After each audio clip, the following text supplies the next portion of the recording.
Hello everyone, welcome again to this new video that is trial balance and computerised accounting. इसके पहले हम लोगों ने पढ़ा था कि लेजर पोस्टिंग किस तरीके से किया जाता है और उसी लेजर पोस्टिंग के थ्रू हम ट्रायल बैलेंस बनाते हैं, जो कि मैंने पिछली वीडियोस में मैंने बताया था। जब हम अकाउंटिंग प्रोसेस की बात करते हैं तो पहले हम ट्रांजैक्शंस को रिकॉर्ड करते हैं, इट मीन्स की journal entry, then ledger posting करते हैं and by the help of ledger posting हम ट्रायल बैलेंस बनाते हैं, जिससे हमें ये पता चलता है कि हमने जो पिछली रिकॉर्डिंग किया है वो सही तरीके से किया है या नहीं किया है। सो स्टार्ट करते हैं। फर्स्टली ट्रायल बैलेंस होता क्या है? A trial balance is a summary of ledger. देखिए, जितने भी हम इंडिविजुअल अकाउंट्स बनाते हैं ट्रायल लेजर अकाउंट में, चाहे वो परचेज का हो, चाहे वो सेल्स का हो, चाहे वो किसी पर्सन का हो, कैश अकाउंट हो, कैपिटल अकाउंट हो, उन सब का समरी स्टेटमेंट हम एक पेपर पे तैयार करते हैं, that is your trial balance. This is a list in which the mathematical accuracy of the books is found on the basis of debit and credit balance of all the accounts of ledger.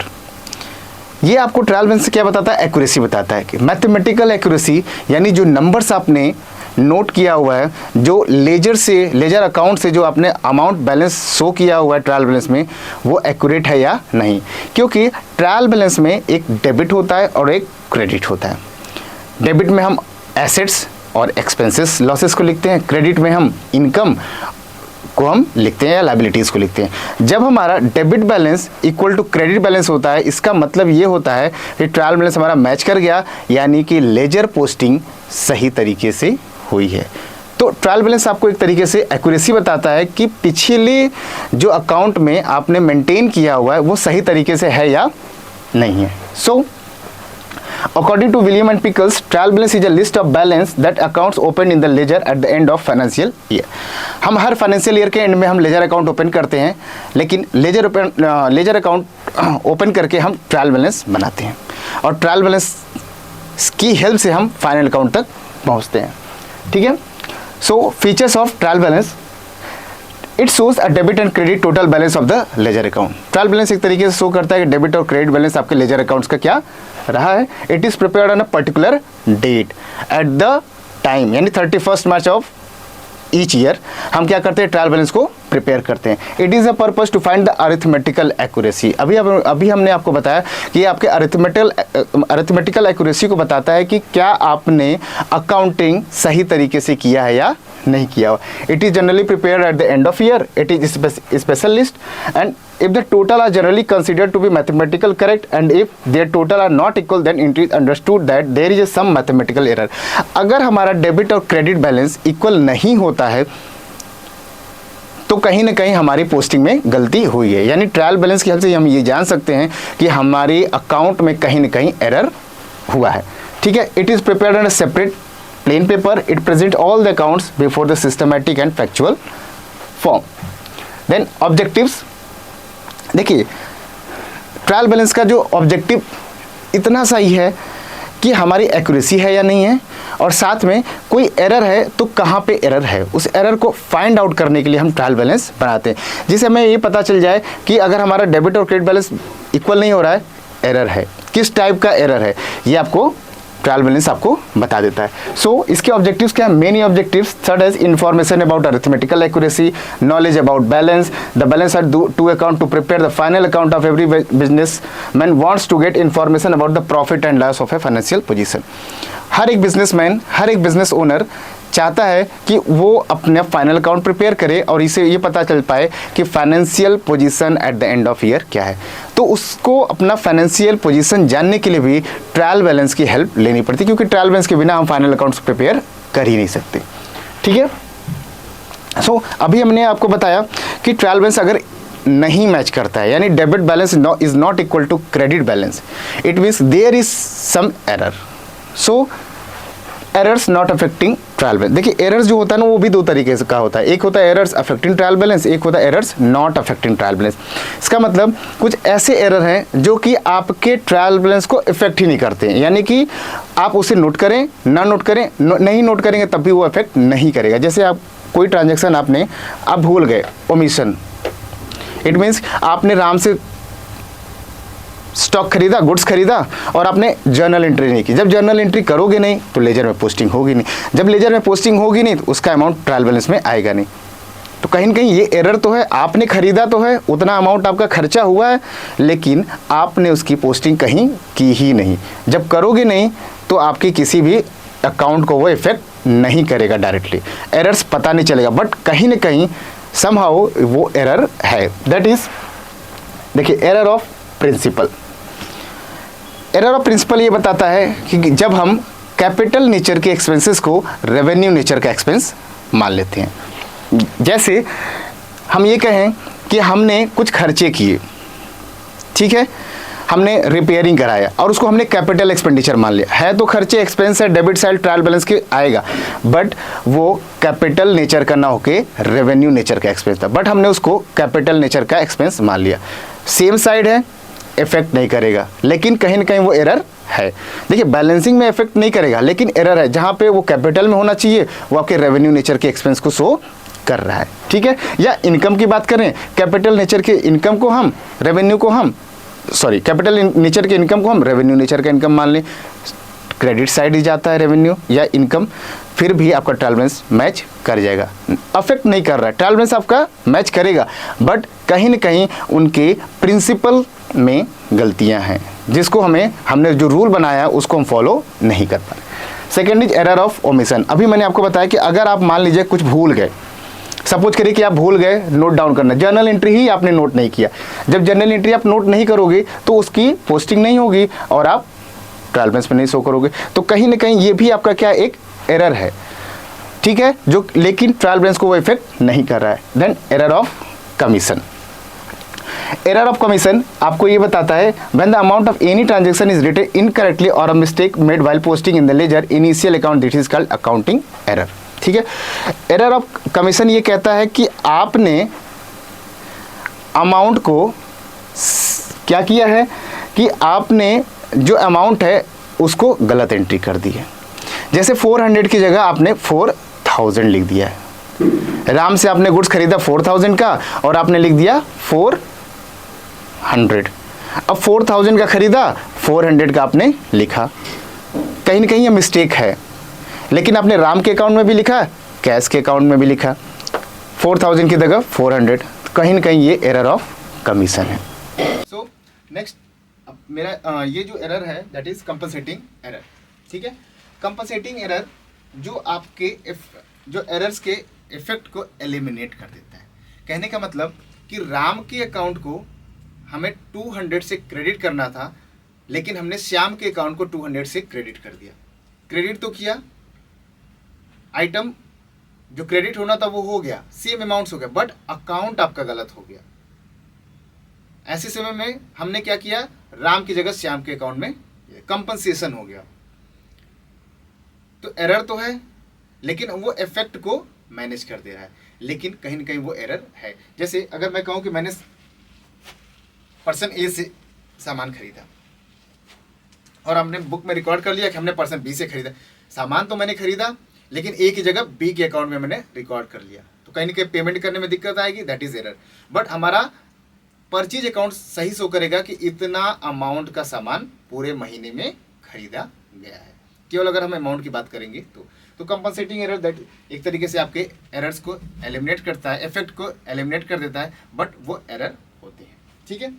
So next है आपका suspense account. देखिए, जब trial balance हमारा debit और credit balance match नहीं करता है तो ऐसे समय में हमें सस्पेंस अकाउंट ओपन करना होता है। देखिए, होता क्या, एरर हो गया, एरर आप नहीं सही कर पा रहे हैं, तो ऐसी सिचुएशन में क्या होता है, हमें फाइनल अकाउंट बनाना है, एरर्स तुरंत डिटेक्ट नहीं हो रहे हैं, तो ट्रायल बैलेंस में जो डेबिट होता है और क्रेडिट बैलेंस इक्वल नहीं हो रहा है। सपोज करिए कि डेबिट बैलेंस हमारा 80,000 आ रहा है टोटल, क्रेडिट बैलेंस हमारा 1 लाख आ रहा है, दोनों को इक्वल करना है। हमने सस्पेंस अकाउंट ओपन किया, 20,000 डेबिट में लिखा, दोनों हमारा 1 लाख हो गया। बट ये टेम्परेरी होता है, ऐसा नहीं कि सस्पेंस अकाउंट ओपन कर दिया तो हम एरर को हम फाइंड आउट नहीं करेंगे, डिटेक्ट नहीं करेंगे। जब तक नहीं मिल रहा है तब तक सस्पेंस अकाउंट हमारा ओपन रहेगा। जिस दिन हमारा एरर फाइंड आउट हो जाएगा, हम सस्पेंस अकाउंट को क्लोज करेंगे और उस एरर को क्या करेंगे, सही करने की कोशिश करेंगे, ठीक है। सो तो बेसिकली सस्पेंस अकाउंट का वर्क इतना ही होता है कि जब तक एरर हमारा फाइंड आउट नहीं हुआ, सस्पेंस अकाउंट ओपन करके बैलेंसिंग कर दें, आगे की हम प्रोसेस को शुरू करें। जैसे ही डिटेक्ट हो जाएगा एरर, अकाउंट को क्लोज करेंगे, सस्पेंस अकाउंट को, और उस एरर को हम सही कर दें। ठीक है, सो ये था हमारा ट्रायल बैलेंस। और ट्रायल बैलेंस की जब आपका क्लियर हो जाएगा, बैलेंसिंग सही है, इसका मतलब सब कुछ आपने पिछले अकाउंट्स में सही किया है। अब हम इस ट्रायल बैलेंस के अमाउंट से हम फाइनल अकाउंट प्रिपेयर करेंगे और हम ये जान सकेंगे कि फाइनेंशियल अकाउंटिंग में करके कि हमारे कंपनी का फाइनेंशियल पोजीशन क्या है, कंपनी कहाँ पे स्थित है, कितना उसके पास एसेट्स है, कितनी उसके पास लायबिलिटीज़ है, कितना बैलेंस शीट उसका शो कर रहा है, क्या उसकी actual position on a particular date है। ठीक है, सो ये था trial balance. So our next topic is computerised accounting. देखिए आज के समय में, पहले क्या होता था, हम जब भी अकाउंटिंग करते थे मैनुअल करते थे, पेपर पे करते थे, लेकिन आज के समय में हमारे पास कंप्यूटर आ गए, डिफरेंट सॉफ्टवेयर्स आ गए, जिसकी हेल्प से हम क्या करते हैं, अकाउंटिंग ट्रीटमेंट करते हैं। इससे फ़ायदा क्या होता है, हमारा वर्क जो है वो थोड़ा तेज़ी से हो गया।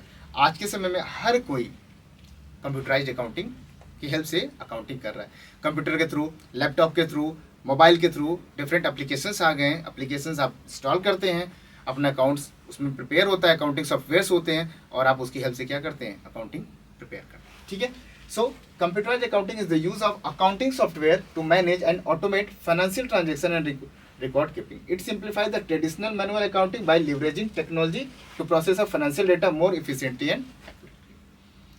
जो हमारा मैनुअल वर्क होता था उसी को हम थ्रू इंटरनेट, थ्रू कंप्यूटर हम लेके आए हैं, यानी bye the help of different accounting software हम अकाउंटिंग को प्रिपेयर करते हैं by the help of computer and internet. So accounting software simplify the automate financial process by using computers to record, monitor a business financial transactions.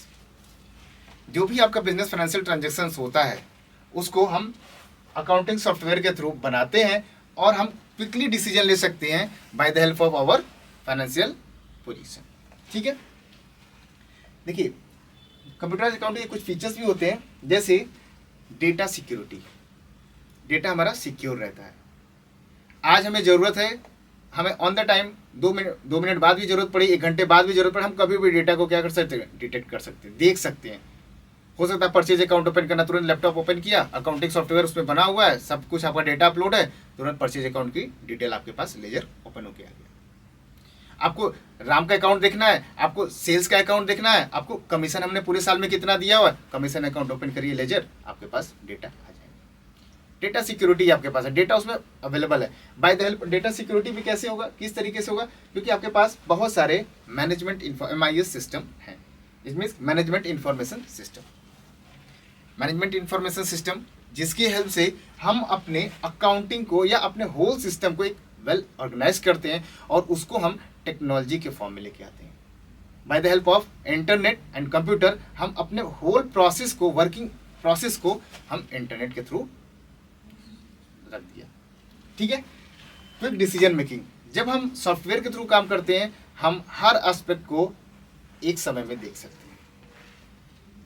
जैसे हमें ledger account open करना, हमें final account open करना, individual account open करना, कितना purchase किया, कितना cell किया, कितना कमीशन दिया, हर चीज़ हम क्विक डिसीजन ले सकते हैं। फाइनेंशियल पोजीशन से हमें ये पता चल सकता है कि कितना परसेंटेज हमारा कोई चीज़ इंक्रीज, परचेजिंग इंक्रीज हो रही है, सेलिंग इंक्रीज हो रही है, कमीशन इंक्रीज हो रहा है, डिक्रीज हो रहा है, स्टॉक हमारे पास अवेलेबल कितना है, हम सारी चीज़ें पता कर सकते हैं। तो डिसीजन लेना हमारे लिए आसानी हो जाती है। रिलायबल डेटा पे हम रिलाई कर सकते हैं, क्योंकि वो डेटा कहीं ना कहीं आपके कई सारे प्रोसेस से होके गुजरा हुआ होता है।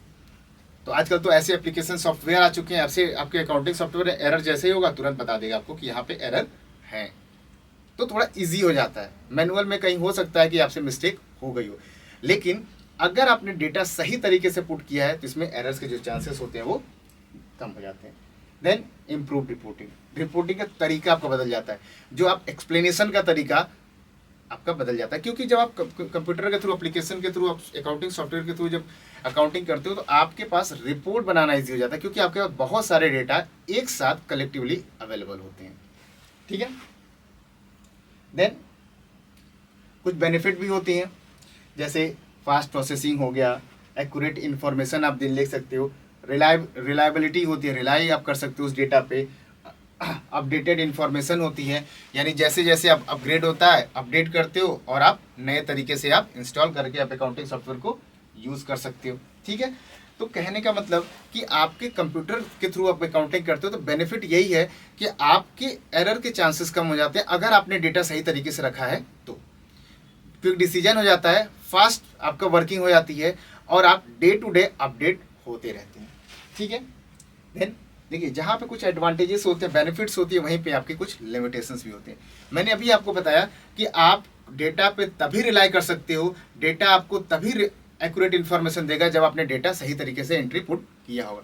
आपने कंप्यूटर में भी डेटा एंट्री पुट सही से नहीं किया है तो इसका मतलब कि इन्फॉर्मेशन गलत पुट हुई है तो आउटपुट भी आपके क्या होंगे, गलत आएंगे। ठीक है, पहली बात तो ये कॉस्टली होता है, हर कोई इसे अफोर्ड नहीं कर सकता है, क्योंकि एप्लीकेशन सॉफ्टवेयर या अकाउंटिंग सॉफ्टवेयर की बात करें तो हर वर्ग के लिए अलग अलग तरीके का अकाउंटिंग सॉफ्टवेयर आ रहा है, कॉस्टली होता है, हर कोई अफोर्ड नहीं कर पाता है। देन लैक ऑफ एक्सपर्टीज, उसके लिए आपको एक पर्सन रखना पड़ेगा जो कि अकाउंटिंग सॉफ्टवेयर पे काम करना जानता हो, अकाउंटिंग की नॉलेज हो, कंप्यूटर की नॉलेज हो, तभी वो काम कर सकता है। एक्सपर्टीज को आप हायर करोगे, उसको आपको पेमेंट देना होगा, तो जो रिटेलर होते हैं वो इसको नहीं यूज़ कर पाते हैं। देन टेक्निकल फेलियर, अगर मान लीजिए आपने टेक्नोलॉजी है, हो सकता है कि इंटरनेट चला गया, डेटा आपके गायब हो गए, रीस्टोर करना आपके लिए समस्या अगर आपने उसको सही तरीके से सिक्योर नहीं करके रखा है, तो कहीं ना कहीं ये भी आपके साथ क्या है, एक लिमिटेशन है। देन फियर ऑफ अनएम्प्लॉयमेंट, देखिए जितना ज़्यादा टेक्नोलॉजी बढ़ेगी अनएम्प्लॉयमेंट बढ़ने की, क्योंकि हर कोई अपडेट नहीं रहेगा। अनएम्प्लॉयमेंट तभी बढ़ेगा जब आप टेक्नोलॉजी के साथ अपडेट नहीं होगा तो आपको कोई पूछेगा नहीं। अकाउंटिंग आपकी जहाँ पे 10 अकाउंटेंट मिलकर काम करते थे, एक लैपटॉप के थ्रू आप अकाउंटिंग सॉफ्टवेयर के थ्रू वर्क कर रहे हैं, तो कहीं ना कहीं अनएम्प्लॉयमेंट की भी फेयरनेस आती रहती है। ठीक है, बट ऐसा नहीं है कि अनएम्प्लॉयमेंट आ जाएगी, आप अपडेट होते रहिए तो चीज़ें होती हैं। नेक्स्ट है आपका टाइप्स ऑफ अकाउंटिंग सॉफ्टवेयर। कुछ अकाउंटिंग सॉफ्टवेयर के टाइप्स हैं जो कि हम प्रेजेंट टाइम में यूज़ कर रहे हैं, that is ready to use accounting software. Ready to use accounting software जो कि मार्केट में इसलिए अवेलेबल होता है, हर कोई रिटेलर या छोटा बिजनेसमैन जाएगा, सॉफ्टवेयर को यूज़ किया, अपने सिस्टम में इंस्टॉल किया, अकाउंटेंट को रखा, या खुद भी उसे इजी होता है, उसे यूज़ कर सकता है, डेटा कैसे पुट किया जाता है, सारी इन्फॉर्मेशन उसमें अवेलेबल होती है। खासकर सस्ता होता है, छोटे रिटेलर्स इसे यूज़ करते हैं। ठीक है, डेली रूटीन के लिए।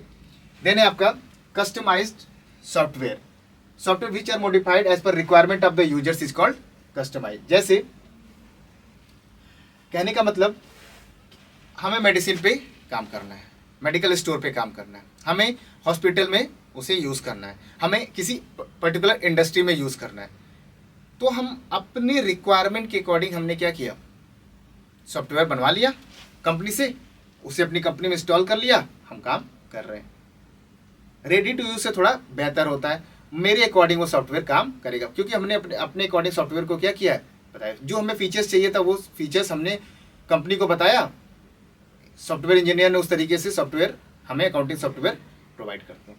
Then tailor made accounting software, this accounting software customised built on the fit of specific need of a business, it is flexible and can be adjusted to suit the unique requirement.